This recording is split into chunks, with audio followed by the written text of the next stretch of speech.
The impeachment court will now resolve the prosecution's request for the issuance of subpoena dated July 6, 2026, directed to the Commission or Internal Revenue. At the outset, the presiding officer reiterates and adopts by reference the court's citation of applicable rules regarding the issuance of subpoena ducis tecum, which forms an integral part of this order. The foregoing standards are deemed reproduced and shall govern the court's disposition of the present subpoena requests. After examining the records sought, the court finds that the requested documents meet the requirements set forth. They are reasonably described, readily identifiable, and prima facie relevant and material to the allegations under Article 2. However, the court, similarly, requests insofar as it seeks the records of JTC Group of Companies, Philippines Inc., and Pikimong Philippines Corporation. The prosecution failed to establish a prima facie nexus between these entities to either the respondent or to her spouse. The records sought, therefore, do not at this time satisfy the requirement of prima facie relevance under Rule 21 of the Rules of Civil Procedure. The court also resolves the respondent's objection to the requested period from 2007 to 2021. They anchor their opposition on the Supreme Court's pronouncement in Duterte v. HOR that the basis of any charge must be for impeachable acts or omissions committed in relation to their office and during the current term of the impeachable officer. The argument, as stated earlier, fails because first, the documents requested under the subpoena ducis tecum will not be used to allege additional impeachable offenses. This court will not allow it. For the same reasons discussed in the court's earlier order, consistent with the same jurisprudence which are hereby adopted by reference, the court likewise holds that the requested records are sought to establish respondents' financial baseline and capacity only, not to inquire into or prosecute alleged impeachable acts occurring outside the present Articles of Impeachment. Accordingly, these records are required to establish a factual baseline against which the respondent's assets, financial transactions, and business interests during her present term may be assessed. We are also not without precedent. During the Corona impeachment trial, the SALNs prior to his appointment as Chief Justice in 2010 were presented on the January 18, 2012 hearing of the court. Likewise, evidence and testimony concerning properties and transactions before his appointment as Associate Justice were presented before the court on March 13, 2012. Therefore, the production of records from 2007 to 2021 is therefore allowed and authorized strictly for purposes of establishing a comparative baseline only. They shall not be used as proof of another independent impeachable offense.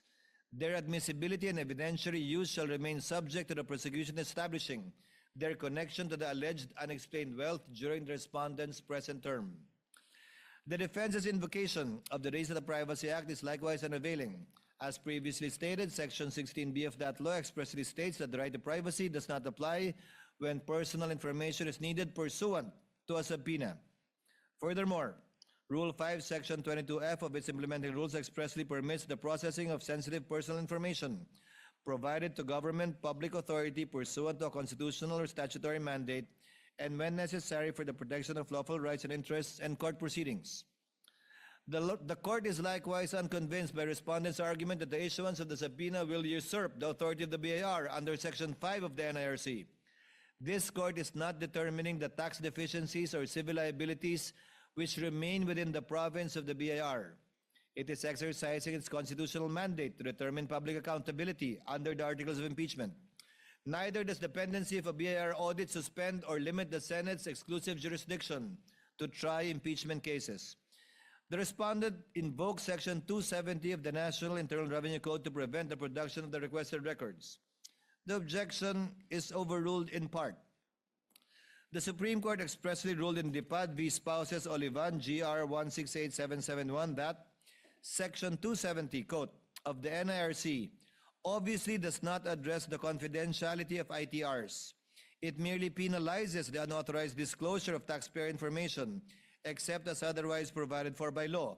It does not bar the production of the documents.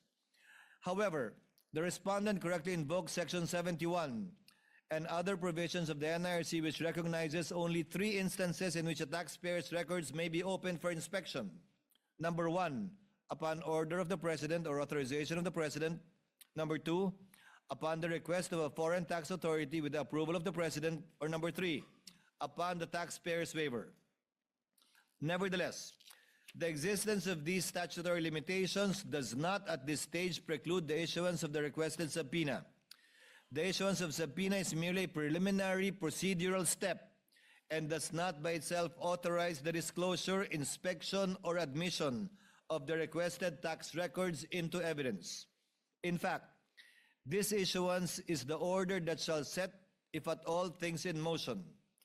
Upon service, the BIR Commissioner may refuse compliance, very much like what they did with the House, or comply by invoking any of the exceptions under the NIRC as previously mentioned. Without a satisfactory showing of faithful compliance with any of the enumerated exceptions, this court shall not receive any subpoenaed records from the BIR, similar to what was done when the sealed box ordered by this court to be returned to them.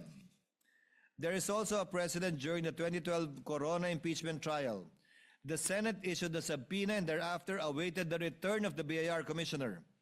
The requested records were produced only after the requisite presidential authorization had been obtained, one of the recognized exceptions under Section 71 of the NIRC. The respondent, however, is not without recourse nor remedy.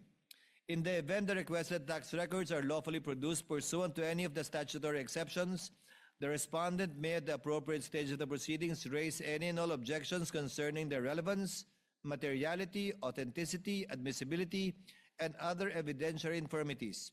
The issuance of subpoena should not be construed as a ruling on the admissibility of the documents ultimately produced. Of Companies, Inc. and Pikimong Philippines Corporation is hereby denied for failure to satisfy the requirement of prima facie evidence.